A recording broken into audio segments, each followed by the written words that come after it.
Seperti yang kita tahu bahawa Jabatan Pembangunan Sumber Manusia ini telah pun diletakkan di bawah kementerian yang baru, iaitu Kementerian Pelajaran dan Inovasi. Sesuai dengan fungsi kementerian ini, iaitu untuk menyediakan modal insan untuk negeri Sabah. JPSM berhasrat untuk menjadi peneraju kepada latihan kemahiran pada tahun 2030. Oleh sebab itulah kita melaksanakan pelbagai usaha dan inisiatif perancangan untuk memastikan hasrat dan aspirasi JPSM ini mampu kita melaksanakan dan capai pada tahun 2030 yang akan datang. Untuk memastikan bahawa kementerian di bawah kerajaan yang baru ini mesti berusaha lebih gigih untuk memastikan bahawa kita menyediakan tenaga manusia yang berpengetahuan dan berkemahiran untuk negeri ini. Dalam usaha Kerajaan Negeri Sabah memperkasakan pembangunan modal insan melalui pelatihan pelbagai program latihan sektor kemahiran, maka JPSM telah melakukan pelbagai transformasi yang berterusan. Maka pada 1 Oktober 2005, ILTP JPSM telah mendapat pentaulehan dari Jabatan Pembangunan Kemahiran Malaysia untuk melaksanakan beberapa program latihan yang layak diberi taraf persijilan Sijil Kemahiran Malaysia. Pentaulehan ini merupakan langkah awal JPSM bagaimana program-program JPSM diterima dan diiktiraf di peringkat nasional atau kebangsaan.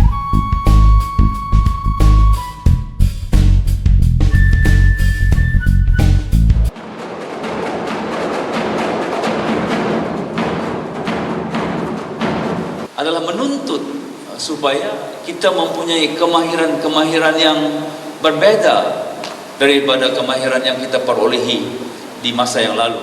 Usaha JPSM yang konsisten dan terus memandang ke hadapan, maka pada tahun 2015, sekali lagi JPSM meraihkan satu lagi kejayaan, iaitu ILTP JPSM berjaya mendapat pentaulehan untuk menggunakan NOS format baru bagi program latihan Diploma Pentadbiran Sistem Maklumat, Pemasangan dan Penyelenggaraan Elektrik bagi fasa 1 dan fasa 3, Pengurusan Pejabat SKM 2, Penyalian Pengurusan Pejabat SKM 3, Setia Usaha Korporat Eksekutif SKM 3, Dandanan Rambut SKM 2 dan SKM 3, dan Penyelenggaraan dan Membaik Pulih Jentera Pertanian SKM 3.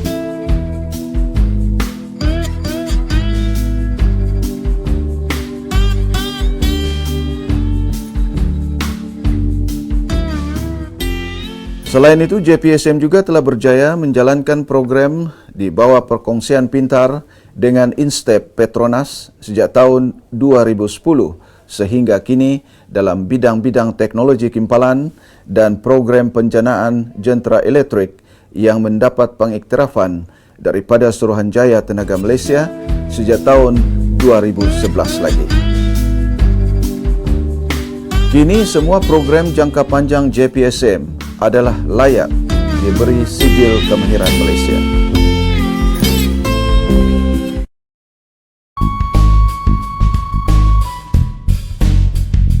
Usaha dan agenda JPSM untuk mengarus perdana program latihannya untuk rakyat Sabah khusus kepada para belia. JPSM tidak sekali melupakan golongan-golongan tertentu untuk mendapat peluang mengikuti kursus anjuran JPSM.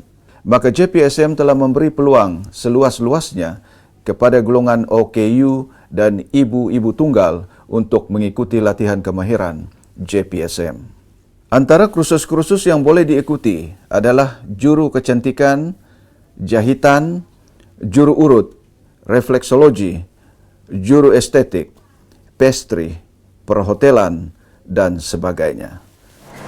Lepas itu saya asal dari Keningau, umur 26 tahun, status single mother, boleh orang cakap janda ataupun Saya ibu penanggung. Ikut JPSM sebab saya bukan orang senang sangat. Jadi bila JPSM bilang ada tahap 2, ada tahap 3, memang saya akan pergi temu duka. Biarlah saya dari pagi sampai petang tunggu giliran lah. Sekarang saya mengikuti kursus JPSM refleksologi tahap 3 selama 12 bulan. Terima kasih kami ucapkan kerajaan ikhlas dari JPSM kepada semua instruktur. Sementara kursus-kursus lain bukan bertaraf sijil kemahiran Malaysia tetapi mendapat pengiktirafan di peringkat antarabangsa ialah pemandu penyelam yang akan diberi persijilan PADI atau Professional Association of Diving Instructor. Soalnya kalau kau biar begini, dia tergantung-gantung, tidak kau nampak dalam air tidak kemas. So lagi bagus kau simpan di sini. Kenapa saya masuk JPSM ini? Sebab ini merupakan salah satu peluang yang jarang kita dapat. Sebab selama ini saya pun memang intai ya ini peluang. Maksud saya bukan mengintai yang lain, saya mengintai peluang. Ya, peluang untuk masuk ini. Jadi kali ini saya dapat. Jadi saya berterima kasih lah juga kepada JPSM. Isu dan persoalan ialah sejauh mana keboleh pasaran graduan JPSM. JPSM menyadari tentang isu ini yang sering menjadi bualan awam.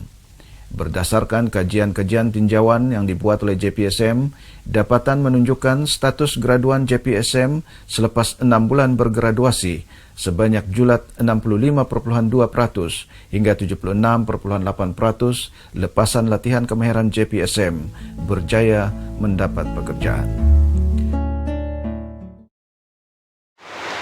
Saya memasuki teknik latihan di kampus Kota Kinabalu, sesi 2 pada 2010 dari bulan Julai sampai bulan 12 dalam bidang dandanan dan kecantikan. Selepas saya tamat pada bulan 12, bulan 1 2011 saya telah berkhidmat bekerja di sebuah salon di KK Plaza selama 3 bulan, yaitu NIB Hair and Beauty Salon.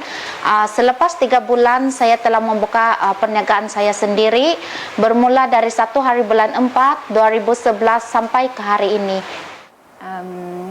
Saya latar belakang keluarga, saya mempunyai 14 orang adik-beradik dan saya merupakan anak yang kelima.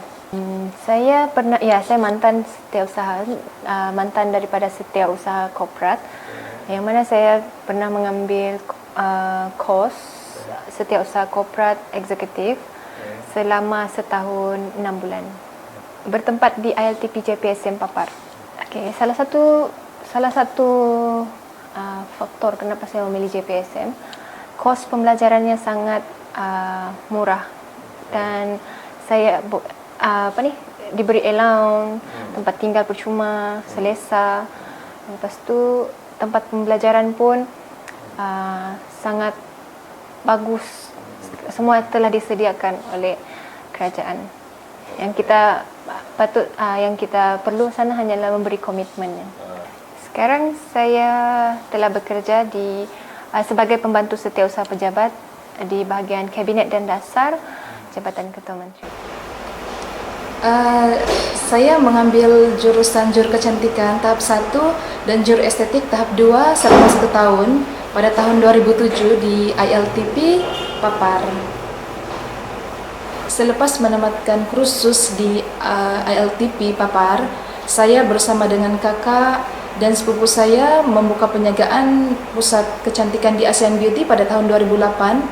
Selepas 4 tahun kami beroperasi, pada tahun 2011 kami ditauliakan oleh Jabatan Pembangunan Kemahiran sebagai pusat bertauliah, dan kini kami mengambil pelatih daripada Jabatan Pembangunan Sumber Manusia sendiri dan juga dari Kementerian Belia dan Sukan. Hai, saya Salfarina Panduga, mantan pelatih JPSM bagi tahun 2014 bagi program kesetiausahaan tahap 1 dan tahap 2. Kenapa saya memilih untuk belajar di JPSM? Yang pertama, yuran ditanggung sepenuhnya oleh pihak kerajaan. Yang kedua, banyak kemudahan yang disediakan. Ketiga, diberi allowance secara bulanan. Alhamdulillah, kini saya telah bekerja di bahagian Kabinet dan Dasar Jabatan Ketua Menteri sesuai dengan kursus yang pernah saya ikuti di JPSM. Saya menjalani kursus di ILTP Kota Kinabalu dalam bidang juru kecantikan dan dandan rambut pada tahun 2010, yaitu sesi kedua dari bulan Julai sehingga Desember. Selepas menamatkan kursus dalam bidang juru kecantikan dan dandanan rambut, saya lebih kepada freelance makeup artist dengan sahabat-sahabat saya. Kami ada satu kumpulan dan di mana ada show dari artis-artis ataupun apa sahaja yang berkaitan dengan dandanan rambut dan kecantikan, di sana kami akan bekerja. Untuk itu, agenda besar JPSM dalam jangka masa terdekat ini adalah untuk membina kampus Hospitality JPSM Cawangan Kundasang. Terbinanya kampus ini, maka semakin banyaklah belia-belia diambil untuk mengikuti kursus-kursus anjuran JPSM berbanding dengan keupayaan sekarang. Pembinaan kampus Mesilau di Kundasang ini telah pun kita bincangkan bersama Yang Berhormat Menteri, dan pada dasarnya Yang Berhormat Menteri bersetuju dengan cadangan tersebut. Dan kita telah mengadakan beberapa siri lawatan, perbincangan dan bermesyuarat khususnya dengan pihak JKR dan UPEN berkaitan dengan cadangan penubuhan kampus baru di Mesilau Kundasang. Dan pada masa ini kita di peringkat akhir menunggu cadangan ataupun penilaian harga daripada pihak JKR sebelum memuktamadkan satu kertas kabinet yang akan kita bentangkan kepada Yang Berhormat Menteri dan seterusnya kepada ahli jemaah Menteri Negeri Sabah untuk kelulusan kerajaan negeri.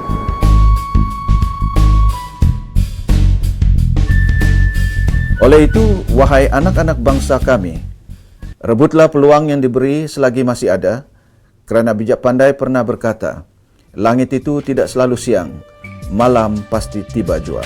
Maka sediakan payung sebelum hujan.